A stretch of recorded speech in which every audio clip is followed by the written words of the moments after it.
Who heard about the anti-Christian pogrom in Egypt this week? Put your hand up. None of you. None of you heard about the fact that 11 p.m. on the Tuesday just gone, Islamic extremists set fire to several Christian homes and shops owned by Coptic Orthodox Christians in Al-Fawakar village in Saft al-Kamar al-Gabria. You didn't hear about it, did you? Do you know why you didn't hear about it?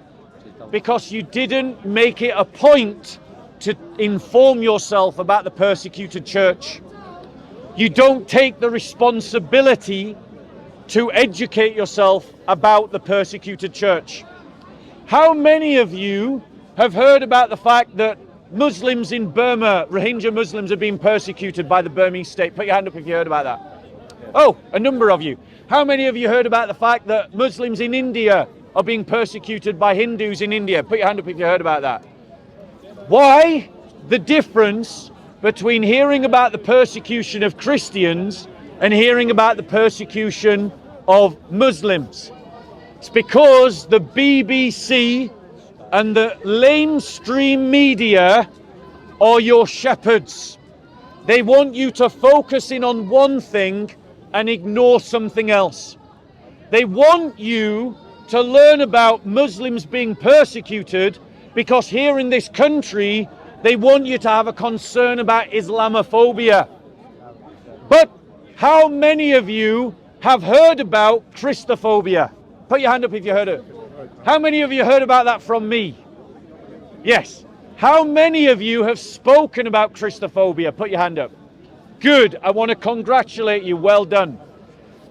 Brothers and sisters, the mainstream media is not worthy of our respect. They were silent about the fact that in Egypt this week there was an anti-Christian pogrom. An anti-Christian pogrom in a mainly Muslim society, ladies and gentlemen, and it is not an isolated incident.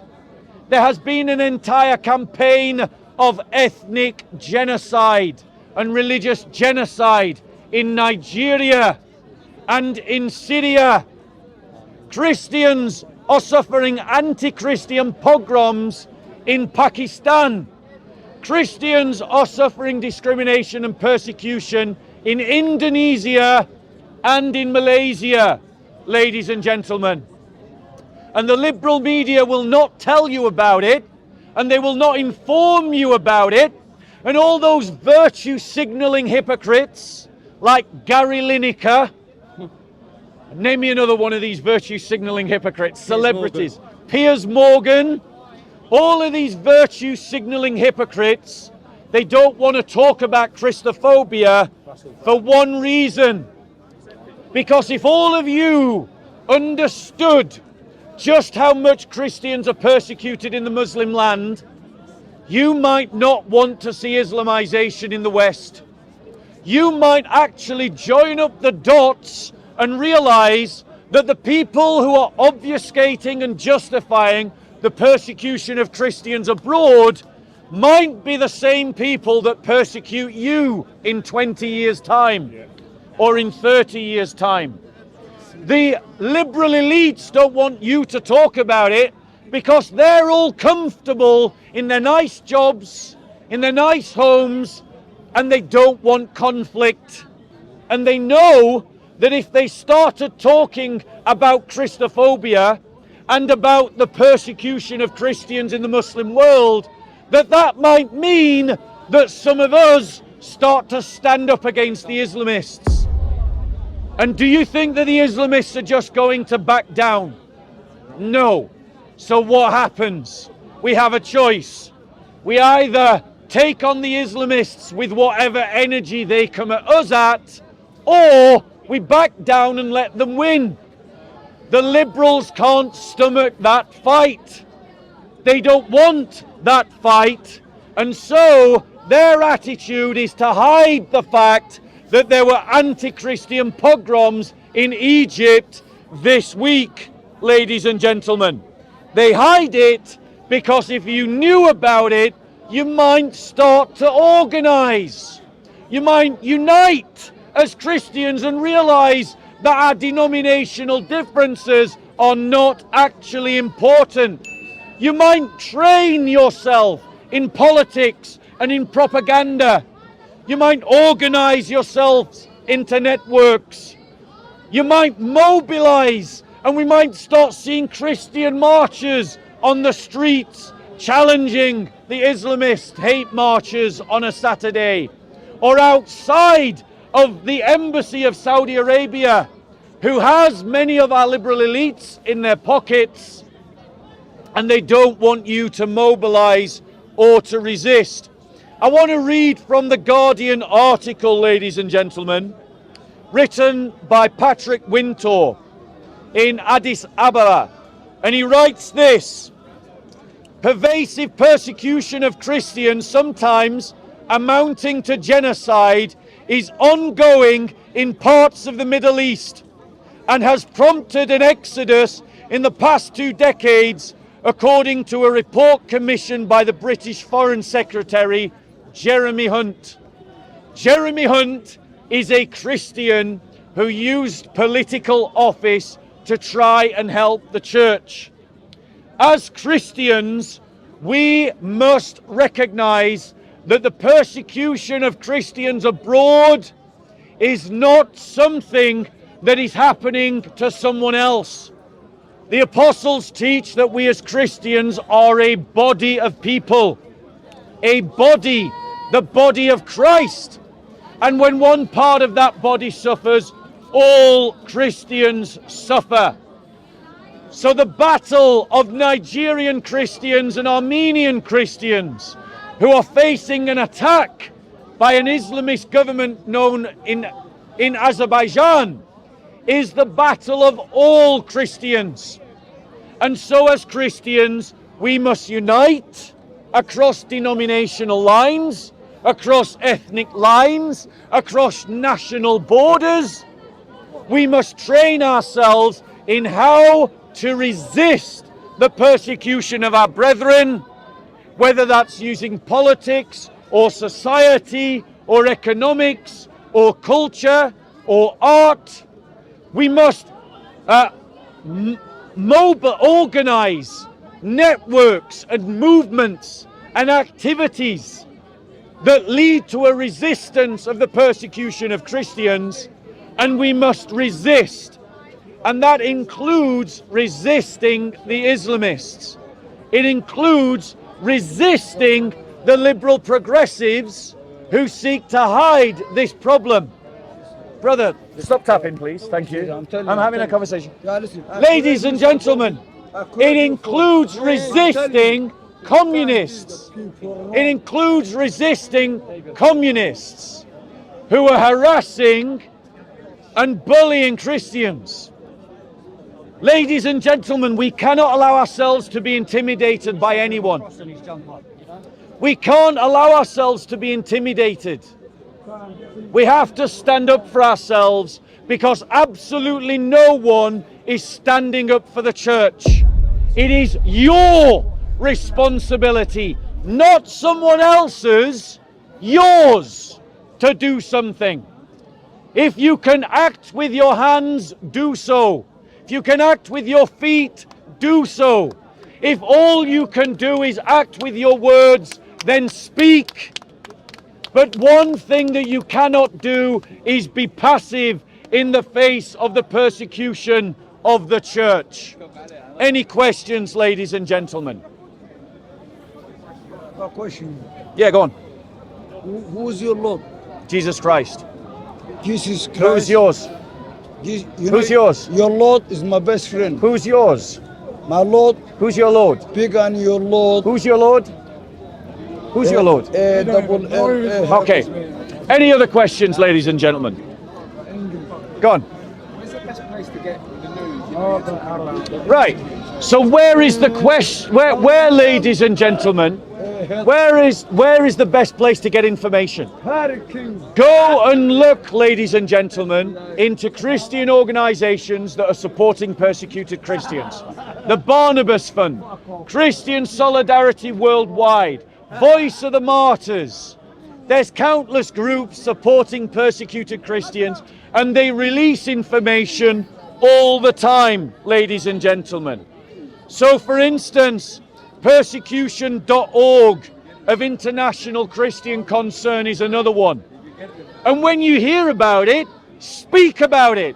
Speak to your work colleagues, speak to your neighbors, speak to other people in your church, and start to think about ways that you can raise the profile of persecuted Christians.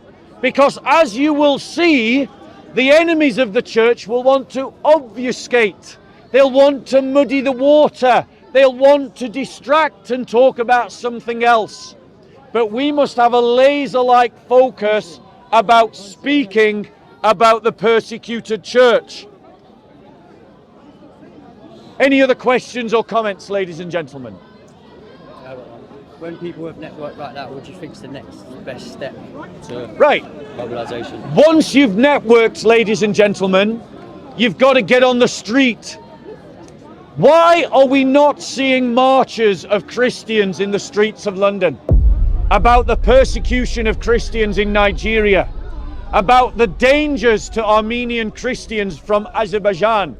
Why are we not on the streets protesting about the persecution of Syrian Christians, of Pakistani Christians, of Malaysian Christians, of Christians in the Sudan? Why, ladies and gentlemen, when we're hearing about Christians being discriminated against by their employers in the UK, are we not organising protests outside of the HQs of those businesses? Why are we not protesting outside of the schools and the colleges that are discriminating against Christians? We have to take our cause onto the street, and here's why, ladies and gentlemen. Because by taking our cause onto the street, we create orbits around the church. We create orbits around Christ. Orbits that people fall into. Orbits that will then lend and lead these people to becoming Christian. It allows us to connect with people in a way that draws them to Christ. And it is also the only effective way to fight the cause of the persecuted church. I want to say to you that if the only thing that your church does to help persecuted Christians is pray and send some money, then they are not doing enough. And you should challenge the leadership of your church to do more. And the reason why they can't think to do more is because too many of our leaders in the church can only think about them and their congregation. And they can't think in bigger scales. And the only way as Christians that we are going to be effective is to think in bigger scales of cooperation amongst Christians. Any other questions or comments, ladies and gentlemen? A lot of Christians buy into the idea of pacifism. Yes. Would you say that's not scripturally correct? So the question is, does Christianity teach pacifism? No. Christianity does not teach pacifism. When Jesus said, turn the other cheek, people say, oh, Jesus is talking about pacifism. Then if Jesus was talking about pacifism, why did he build a whip, a weapon, and go into the temple and forcefully drive out man and beast? Those are not the actions of a pacifist. If Jesus was a pacifist, if you're taking turn the other cheek literally, why don't you take Jesus literally when he says, cut off your hands and rip out your eyes if they offend you? Jesus was using hyperbole when he said, turn the other cheek. Hyperbole is using an unrealistic hyper example that is extreme to make a point. And the point is that we as Christians should not act out of revenge. We should not act out of anger. That even our pursuit of justice must be done with a generous heart. Because remember, Christ contrasted his statement about turning the other cheek with the Old Testament law, an eye for an eye and a tooth for a tooth. Because he's saying that even in the pursuit of justice, we must pursue it in love. But love does not demand pacifism. If your mother is being raped, which one of you men would just stand there and let it happen? And how would you stop the man from raping your mother? You would use any means possible. So clearly, as Christians, neither our conscience nor the Bible teaches pacifism. The Christians that teach pacifism are usually Christians who just don't want to deal with conflict because they are either weak, they are cowardly, or they have misunderstood the scriptures and are genuine in their error, ladies and gentlemen. And I would say that this is a second category error for those that are using the three categories. Any questions or comments further? Go on. And I imagine that you would encourage every Christian to go to the gym and learn a form of self-defense. Yes. Kickboxing. So, ladies and gentlemen, I want to encourage all of you that in all of your churches, you should use, if you've got a sports hall, you should use it to develop fitness classes and martial art classes to learn self-defense. Why? Because the state is not going to be there to protect you when you want it. As we Christians have learned in this corner, the police don't protect us when we're being harassed or when we're being attacked. The police just let it happen. The police didn't protect Nisar Hussain in Bradford.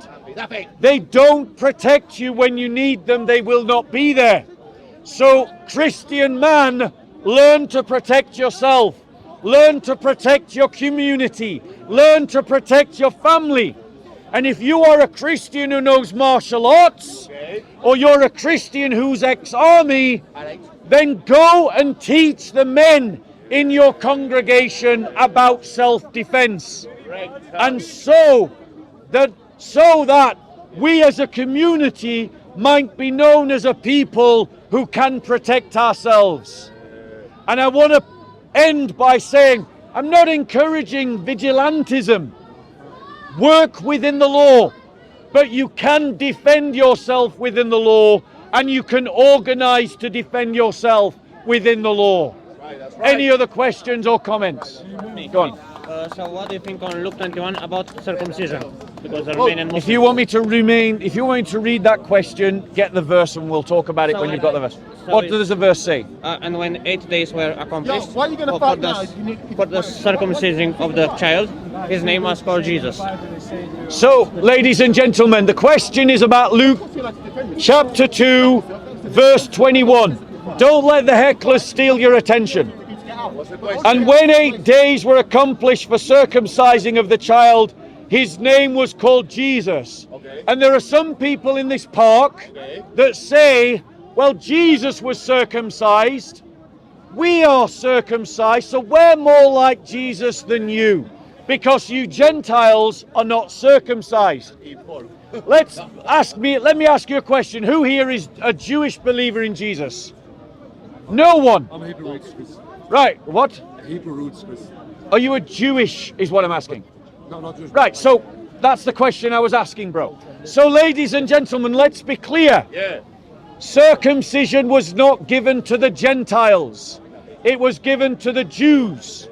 Christians are not Jews, and our sign of the new covenant is baptism, not circumcision. Correct. And those that say, well, you're not like Jesus, they're usually Muslims. Well, let me ask you this question. Ask it. Jesus called God Father. Why don't you call God Father?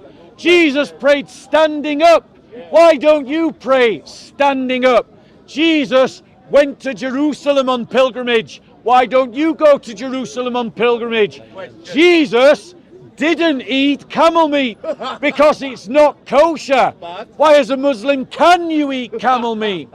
If you want to do the whole who's more like Jesus argument, we're going to win and you're going to lose. Any other questions or comments, ladies and gentlemen? Yes, it's about Palestine. Talk to these people right over there. Yes. Go on, ask your question, but talk to these people over there. Okay, yeah, so my question is, how do you understand what is happening with people always saying free Palestine and then the Jews are evil? How do you understand how Right. organized to So, ladies and gentlemen, the Jews? let ladies and gentlemen, let's talk about Palestine and Israel. As Christians, our loyalty is to the Christian church. It isn't to Palestine and it isn't to Israel, ladies and gentlemen. Our loyalty are to the Christians in Israel and the Christians in Palestine. That means that as Christians, we should want to see restrictions against Jewish settlers who are persecuting and discriminating against Palestinian Christians. We should want to see that Israel is more discriminating in its security blanket in how it treats Palestinian Christians vis-a-vis Palestinian Muslims. We should also be working towards and want to see a Palestine free from Islamists, free from Hamas, free from Islamic Jihad. I want to see a Gaza that is a Christian enclave for Christians of the Middle East. Because it's only when Gaza is filled with Christians and run by Christians that there will be no conflict with Israel. And Israel will have a peaceful border and we will see a Middle Eastern Singapore, ladies and gentlemen. Because Christianity builds, but Islamists destroy. And the reality is that the Gazans are suffering right now because they are in the grip of Islamists. As Christians, don't take a side. Don't side with Israel. Don't side with the Palestinians. Side with the church and only the church on these questions, and work towards building up the church in Israel and in Palestine. My final thought on this question is this: Israel is a regional threat to some Christians, and as a regional threat to some Christians, we should oppose Israel. But the Islamist movements that Israel is fighting against are a threat to all Christians everywhere.